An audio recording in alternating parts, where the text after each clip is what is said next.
Bacaan dari surat kedua Rasul Paulus kepada jemaat di Korintus.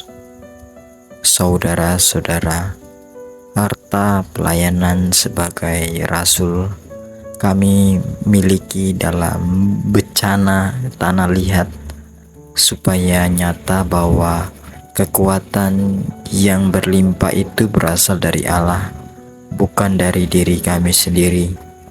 Dalam segala hal kami ditindas, namun tidak terhempit. Kami habis akal, namun tidak putus asa.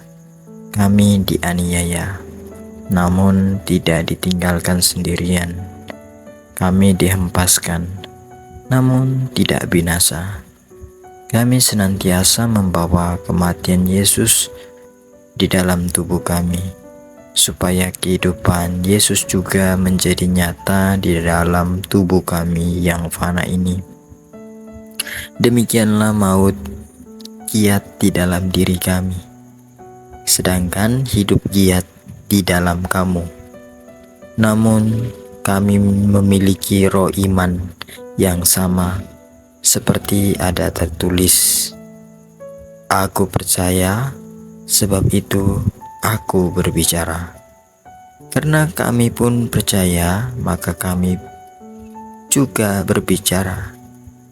Karena kami tahu bahwa Allah yang telah membangkitkan Tuhan Yesus akan membangkitkan kami juga bersama-sama dengan Yesus. Dan Allah itu akan menghadapkan kami bersama dengan kamu ke hadirat-Nya.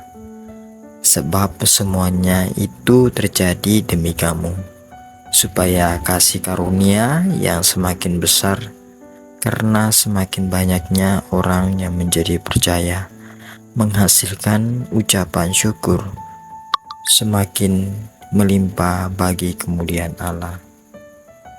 Demikianlah sabda Tuhan. Syukur kepada Allah. Mazmur, tangkapan referen. Kepadamu ya Tuhan, ku persembahkan kurban syukur.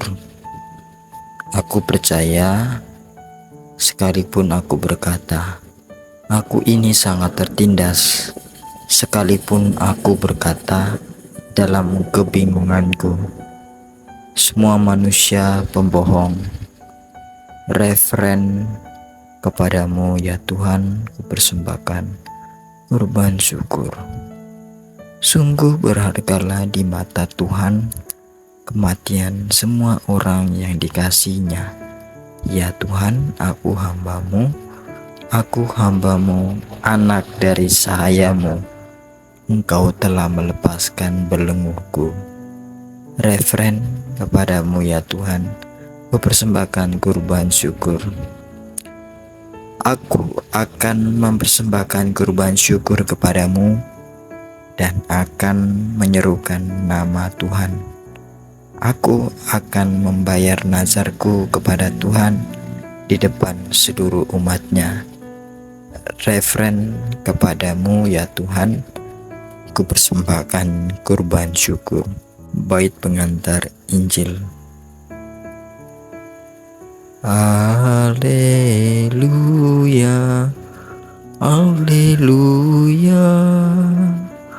Hendaknya kalian bersinar di dunia seperti bintang-bintang, sambil berpegang pada sabda kehidupan. Haleluya, haleluya. Semoga Tuhan beserta kita sekarang dan selama-lamanya.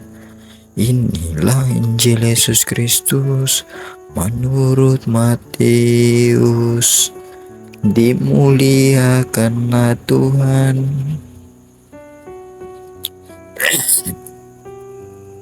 Dalam khotbah di bukit, Yesus berkata, "Kalian telah mendengar sabda, jangan berzina. Tetapi aku berkata kepadamu, barang siapa memandang seorang wanita dengan menginginkannya, dia sudah berbuat zina dalam hatinya.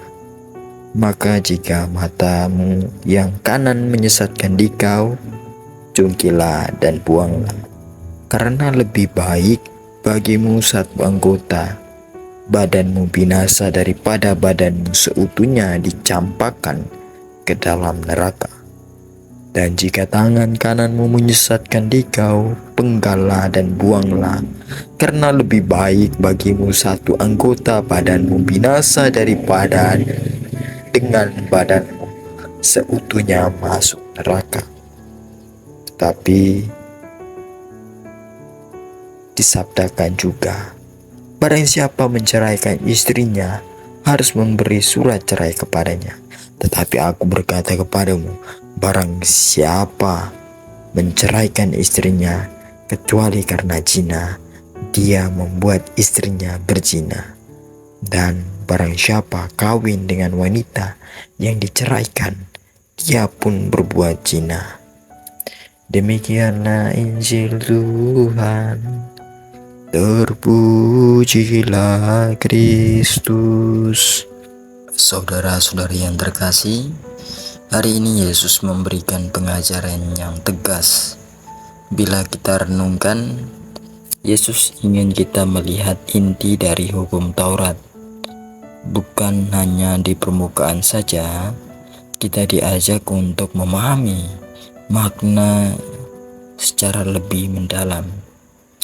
Yesus menegaskan bahwa tindakan zina dihukum berat karena kita dipanggil untuk menjaga hati agar tidak melihat sesama sebagai objek atau alat pemuas nafsu.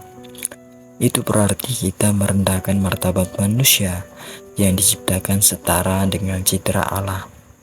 Karena semua manusia diciptakan menurut citra Tuhan, kita dipanggil untuk menjaga dan menghormati martabat diri sendiri dan sesama. Saudara-saudari yang terkasih, dalam nama Tuhan kita Yesus Kristus, marilah kita mohon agar hati Yesus menyertai kita supaya kita dapat hidup dengan baik, menghormati perbedaan, dan menjadi saksi kasih Tuhan dalam kehidupan kita. Semoga renungan ini membawa berkat bagi kita dan selalu membawa kasih dalam kehidupan kita setiap harinya. Amin.